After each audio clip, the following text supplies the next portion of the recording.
I think we need to be, we're discussing, how we can reach out to younger people a bit more, given the concerns that we have about the issues of the attention span and stuff like that. One of the significant things that we have done internally is to create a content and programming department, which is headed by a young man called Anthony Green. And it really has made some difference to a lot of the material that we have available for market. But we don't see ourselves as just concerned about creating a project for market. We see ourselves as creating an environment where people want to listen, want to participate in what we're doing. And given the nature of how it evolved, it's not the same as, let's say, Voice of Barbados or... Your listenership is different. It's different in the way that it is structured. But so therefore you have to look for... You're challenged to a greater degree in finding an approach that is attractive, zippy, because it is not that slow talk thing that you normally do for 10 minutes or 15 minutes. Right. It is that you've got to be constantly on the move. So the production values, in my judgment, those production values have to be high. And for the production values to be high, you also have to have skills. The skill set required for that kind of a project is a very high skill set. In program development, the shorter the program, the more time you're going to spend on it. It's far more challenging. All right? Yeah. So when we talk about making changes that put us in a position to be more responsive to that side of the market, that's something that is a work in progress, I'm glad to hear you're working on it, though. We have to. But as I said to you, the model may have to be assessed, because the old model of bringing the resources in-house and trying to get those things done, that old model isn't working anymore. But you can have linkages with people who are freelance, where there's a win-win. And wherever we can see opportunities like that, we're going to be keen to work with people. Or is the young people that say, up the thing? Up the thing? Where that come from, though? I don't even know. You don't tell me you hold. You don't tell me you hold. I know where up the thing come from. From a competing station is responsible for up the thing. Up the thing. And that be it. The question, what does it really mean? Because sometimes when you hear this stuff, it is a positive. I don't know what up the thing means. Like for instance, like people ask you turn down for what? Everything turn up. I remember one time when I first saw that I had a girl was singing a song from Jamaica. I can't remember something about me pum pum turn up. I was like, I saw me being the fool I is. I was like, when I was growing up, turn up meaning ain't good. So I don't really think you want to label your nana, like your nana turn up. That ain't a good look at all. But there's no time I get by here. You always talk about turn up. So I had to be like, all right, but if everybody want to be turn up, man, turn up my thing and do it. As simple as it seems, right? You talk about doing outreach to younger people and stuff. You don't know that you may well have success in creating a snippet that every day you explore a word that the young people use it. Yeah. So that people get an understanding of what it means, because it changes fast. Yeah. So because of the dynamics of it, you can have a market for something like that, Baby, imagine I go on the radio, you got a call and show, young people calling, are you asking them, what turn up mean? But you know how much calls you can get in half hour? But you can do that on hot. Yeah, you know how much calls you can get in half hour? Sometimes we sell the young people short. We don't give them enough credit. They're creative. I used to do a program at a secondary school in Barbados, and we had the so-called bad kids. Yeah. In fifth form. Yeah.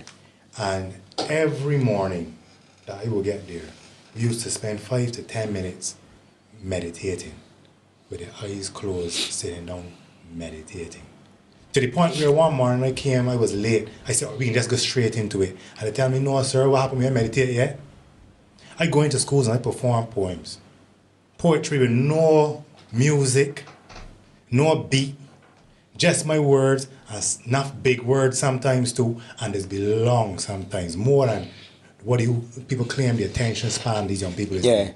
And they listen, and they appreciate it. I think sometimes we don't give them enough credit, and we sell them short by assuming that they can't appreciate certain things. And we create a self-fulfilling prophecy.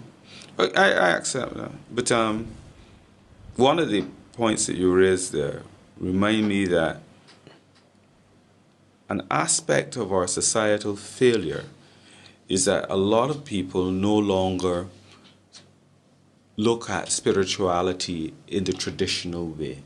Hence, meditation is a path for some. And there's a resistance by quite a number of people to give Barbadian youth that kind of exposure. They would prefer to fight along the traditional line, hoping that people will switch to Christianity or go to church regularly when they're no longer interested in that. It is not as appealing as it ought to be for them. So the alternative of meditation is very important in the group that you talked about. You're giving them an opportunity to be able to understand self, and most of all, to cope with the world around them in a way that they didn't know how to do that before. Often, even I did it in your neighborhood too.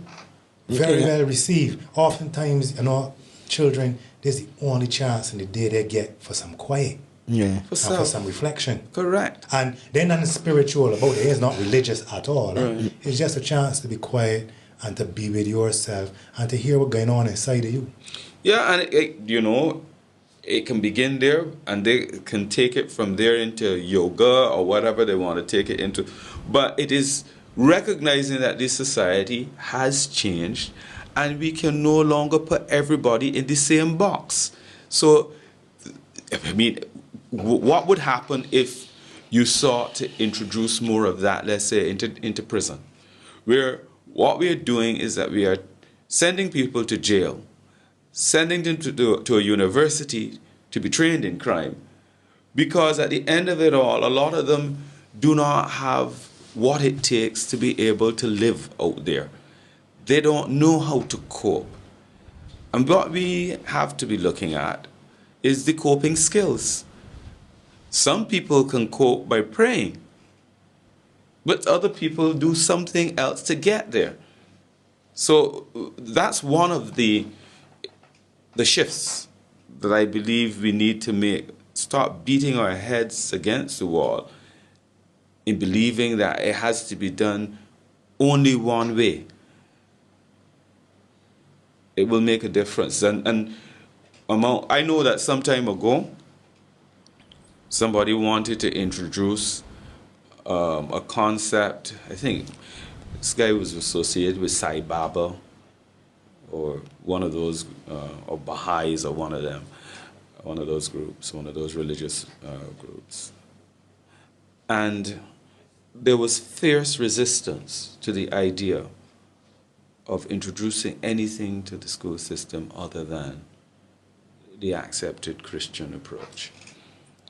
While at the same time, we have so much of a difficulty getting young people to go to church. And that's the thing. That's like, for instance, like some of the people that go to the schools and speak to children and stuff like that, sometimes it's work in some cases, and other times you really need that, like I call it the nail job mentality, to really get into some of them heads, because some of them just don't want, like, this. I remember going to school and sometimes we got like a day where somebody coming to speak to us.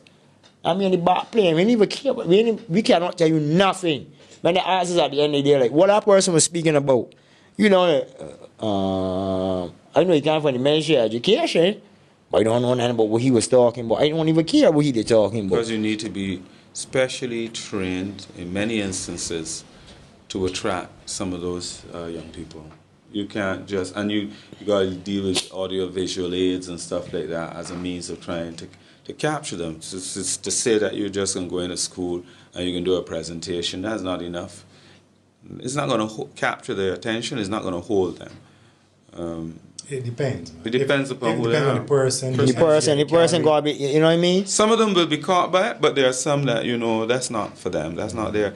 You have to do more than that to hold them. And I think in schools, like they when you look at children that can be attentive to certain things, like a lot of them is be kind of like you say with the attention span, it be real short. Like he ain't talking and they really want to hear, like, I ain't got no time with this, and you know what I mean. It just switch off and they don't even pay you no attention. But tell me something. So why was it important to bring me here? It was important to bring you here so people can hear your voice and a different look at you rather than just hearing. You really believe that what I told you this evening is different from what I say all the time? And the way that, like, they shed a different light on different things. They're hearing you being interviewed rather than you just being a moderator. Okay. You think? They ain't just hearing the moderator say to you today.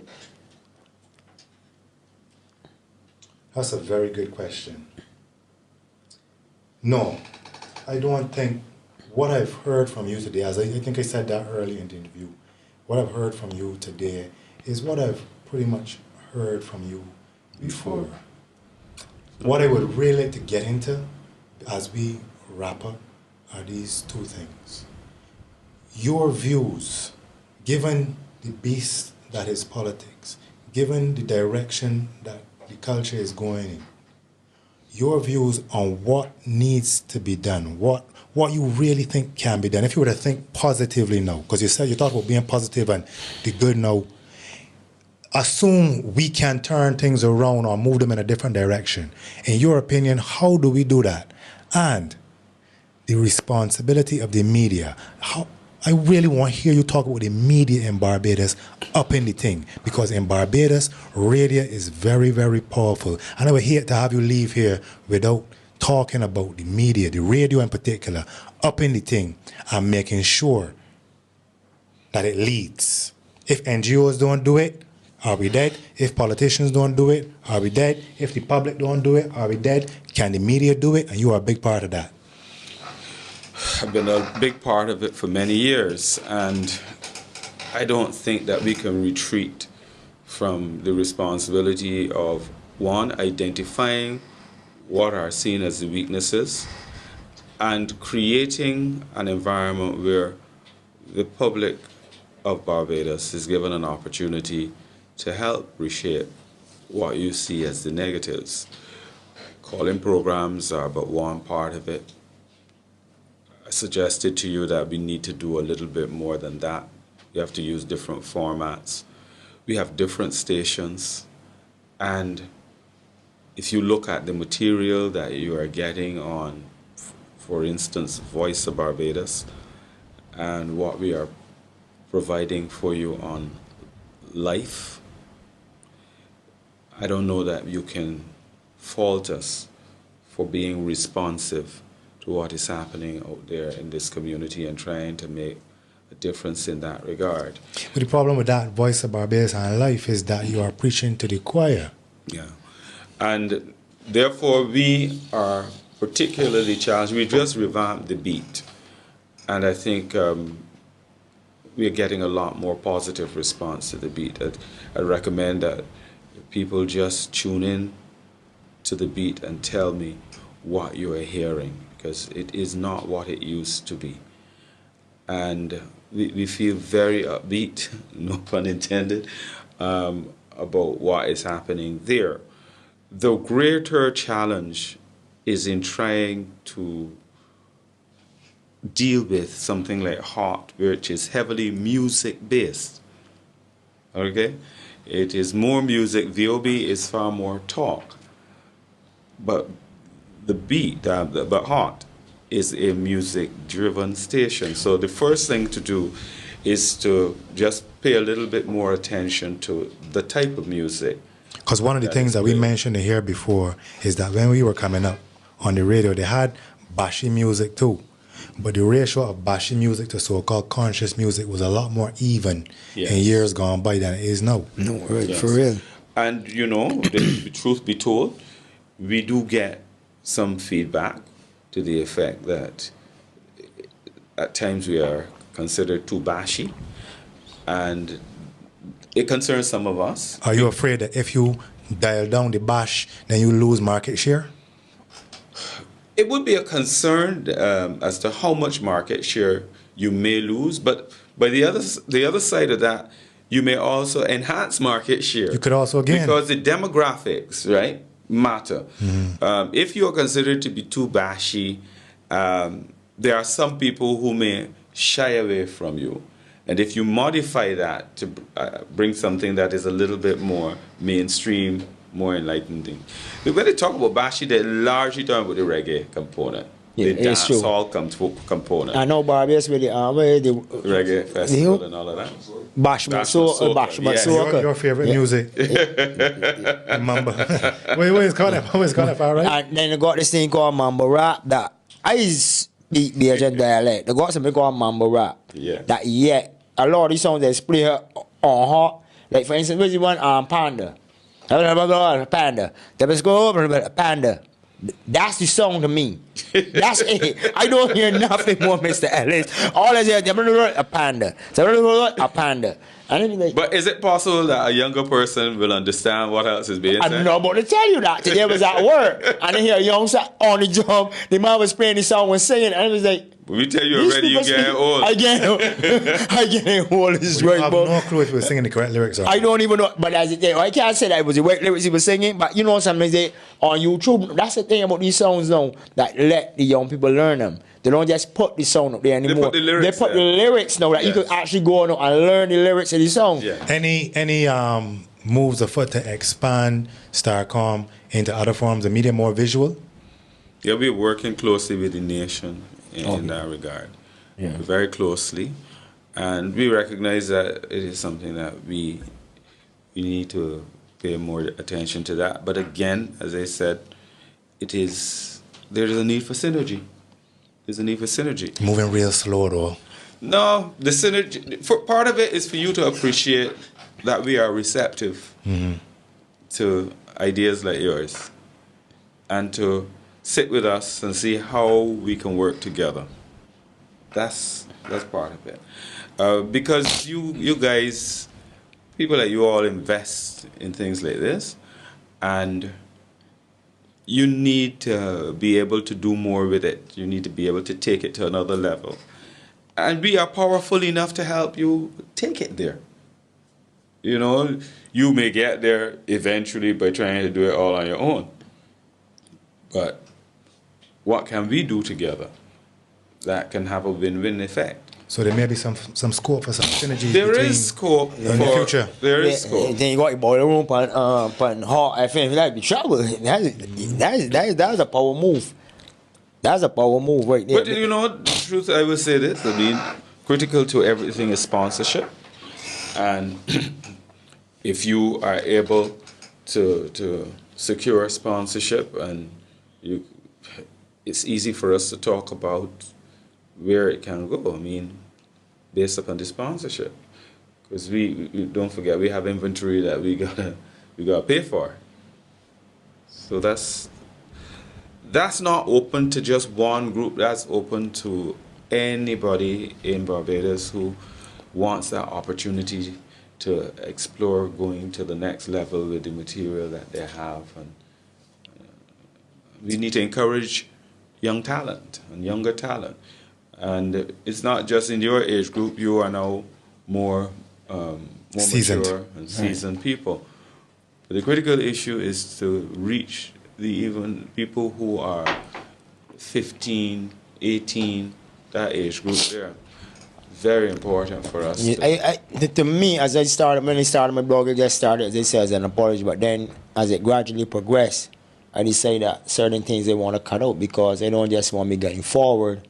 Speaking of people, and there's the ones that building me up, and they can't reach back. They want to pull up one of them to help somebody else. You know what I mean? And each one teach one, as I always tell them. When I used to do my blogs, like, you know what I mean? If I help you, in turn, you go out there and look for somebody else to help and let it be a chain reaction.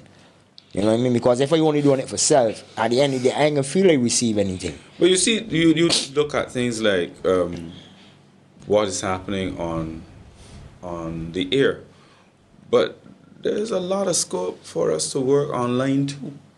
You know, you could take a project like this. I'm sure you put it online, but you can work links and that sort of thing to our website, and you know, we can look at things like that. Mr. Ellis, I want to thank you very much for coming through tonight into the boiler room. Well, thank you very It's much. past the bedtime as yet, or you keep you out too late. Yeah, close. I fell asleep this afternoon. Oh, good. At least you keep that. Are you on Brass Tacks tomorrow? No, I was on Brass Stats today. Okay. And I'm not going to be on the air for another 2 weeks or so. Okay. But Again, thank you very much, sir. It was an honor. well, thank you for inviting me. You know, as I said, I don't usually do any interviews. But So you want to know the boiler room you've been is where it is. persistent enough Yeah. for me to say, well, you know, for this, I'll come and do it because I think it's important for us to establish the linkages that Out there. can be, you know, can be put in place, and that we need to work with other people in the community who It's true. are positive and trying to get something significant done in terms of public information, bringing issues to the fore, highlighting our people, especially people who are doing good work, positive things. I know, for instance, Adrian has been involved in the spoken word. Right, yeah. And my son has been a spoken word person. Well, I've been spoken word too, but my words that get spoke, it's kind of sharp. They put a spoke in your word? Yeah, my word is kind of sharp. But Mr. Ellis, again, it's been an honor. Trust me. This is one of them interviews I will always remember. Thank you very much, sir. All the best. I look forward to listening to you on Brass Stats again, man. It's really sitting on enjoy when you're on there. All right, yo, people. This has been the Boiler Room.